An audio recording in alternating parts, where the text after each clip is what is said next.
आज हम एक सफर पर चल रहे हैं, एक ऐसी दुनिया में जो हजारों साल पुरानी है। ये दुनिया है उपनिषदों की। ये वो ग्रंथ हैं जहां इंसान ने अस्तित्व के कुछ सबसे गहरे, सबसे बुनियादी सवाल पूछे थे। तो इसे एक लेक्चर की तरह मत देखिए, बल्कि ये सोचिए कि हम सब मिलकर एक यात्रा पर हैं, एक बहुत पुराने सवाल का जवाब ढूंढने के लिए।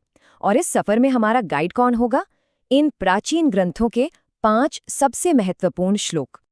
तो इस महान खोज का पहला कदम वो एक चुनौती से शुरू होता है, और वो चुनौती ये है कि जिस सच को हम सब ढूंढ रहे हैं वो कहीं दूर नहीं, वो ठीक हमारी आंखों के सामने है, लेकिन फिर भी वो हमसे छिपा हुआ है। अब देखिए, ईशोपनिषद का ये जो श्लोक है, ये कितना पावरफुल मेटाफर है। जरा सोचकर देखिए, सत्य का चेहरा एक खूबसूरत चमचमाते हुए सोने के बर्तन से ढका है। ये सोने का बर्तन आखिर है क्या? तो ये सुनहरा पर्दा है क्या? असल में ये हमारी ही दुनिया है।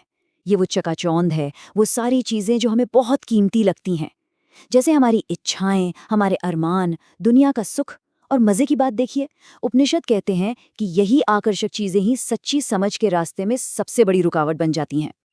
तो सवाल उठता है कि अगर सत्य बाहर की चकाचौंध में छिपा है, तो फिर उसे खोजे कहाँ? और यहीं पर ऋषि एक बहुत बड़ा मोड़ लाते हैं। वो कहते हैं, बाहर नहीं, अंदर देखो, खोज को भीतर की ओर मोड़ो। और जब हम अंदर झांकते हैं तो हमें मिलती है आत्मा की धारणा। ऋषि कहते हैं कि ये आत्मा, ये स्व, हर एक जीव के दिल में है। पर यहाँ एक बहुत ही गहरा पैराडॉक्स, एक विरोधाभास सामने आता है। ये बात जरा सोचिए। एक तरफ ये आत्मा परमाणु से भी छोटी है, इतनी सूक्ष्म कि दिखती नहीं, और दूसरी तरफ ये पूरे ब्रह्मांड से भी विशाल है। मतलब पूरा का पूरा कॉस्मोस किसी तरह हमारे अंदर ही समाया हुआ है ना कमाल की बात? यही तो उपनिषदों का असली रहस्य है। ठीक है, तो अब हमें ये तो पता चल गया है कि देखना कहाँ है, अंदर। लेकिन अब सवाल है कि इस अंदर की यात्रा पर चले कैसे? इसका जवाब हमें मिलता है मुंडकोपनिषद में। तो रास्ता क्या है? रास्ते की नींव है सत्य। सत्यमेव जयते नानृतम। हम सबने ये सुना है ना? सत्य की ही जीत होती है। पर यहाँ इसका मतलब सिर्फ सच बोलना नहीं है। इसका मतलब है सत्य में जीना, सोचना भी सच, बोलना भी सच और करना भी सच। एक अटूट कमिटमेंट। तो पहला कदम तो बिल्कुल साफ है, पूरा रास्ता ही सत्य का बना है। लेकिन इसके बाद एक और जरूरी चीज आती है, एक थोड़ी मुश्किल चीज, और वो है चीजों को छोड़ना, जाने देना। और इसके लिए उपनिषद एक बहुत ही खूबसूरत मिसाल देते हैं, शायद सबसे मशहूर मिसालों में से एक। सोचिए, एक नदी बह रही है और बहते बहते वो जाके समुद्र में मिल जाती है, और जैसे ही वो मिलती है उसका अपना नाम, अपना रूप सब खत्म हो जाता है। वो बस सागर बन जाती है। तो इस मिसाल के 3 हिस्से हैं, चलिए समझते हैं। पहली है नदी। ये नदी हम हैं, हमारा मैं, हमारा अहंकार, हमारी अलग पहचान। फिर आता है विलय, मतलब जब हम सत्य के रास्ते पर चलते हैं तो ये मैं धीरे धीरे घुलने लगता है। और आखिर में है महासागर, यानी वो परम सत्य, जिसमें मिलकर हमारी छोटी पहचान खत्म हो जाती है और हम अनंत हो जाते हैं।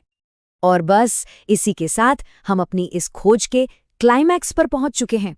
उपनिषदों ने जो आखिरी मंजिल बताई है वो अब हमारे सामने आने वाली है। तो श्वेताश्वतर उपनिषद का ये जो आखिरी श्लोक है, इसे सुनने से पहले एक पल के लिए बस उस एहसास को इमेजिन करने की कोशिश कीजिए जिसका ये जिक्र करने वाला है। श्लोक कहता है कि मैंने उस महान पुरुष को जान लिया है जो सूरज की तरह चमक रहा है और हर तरह के अंधकार से परे है। जरा इस श्लोक की शक्ति को महसूस कीजिए। ये किसी बिलीफ की बात नहीं कर रहा, ये सीधे सीधे जानने की, अनुभव करने की बात कर रहा है। तो यहाँ अंधकार से परे होने का क्या मतलब है? इसका मतलब है ज्ञान की वो अवस्था जहाँ कोई अज्ञान नहीं, कोई डर नहीं, कोई शक नहीं, एक प्योर कॉन्शियसनेस की स्टेट। और फिर ये श्लोक एक बहुत ही बड़ा, एक बहुत ही शक्तिशाली वादा करता है। वो कहता है कि सिर्फ यही ज्ञान, यही अनुभव मृत्यु पर विजय पाने का एकमात्र रास्ता है। ये कोई छोटी मोटी बात नहीं है। यह एक ऐसा साक्षात्कार है जो हमारे सबसे बुनियादी डर, मौत के डर को भी खत्म कर देता है। तो अगर पूरी यात्रा को एक नज़र में देखें तो कहानी क्या बनती है? कहानी शुरू होती है दुनिया की चकाचौंध उस सुनहरे पर्दे के पार देखने से। फिर खोज बाहर से अंदर की तरफ मुड़ती है उस विरोधाभासी आत्मा को ढूंढने के लिए। फिर सत्य के रास्ते पर चलकर अहंकार को एक नदी की तरह महासागर में मिला दिया जाता है और अंत में एक ऐसे प्रकाश का अनुभव होता है जो मौत से भी परे है।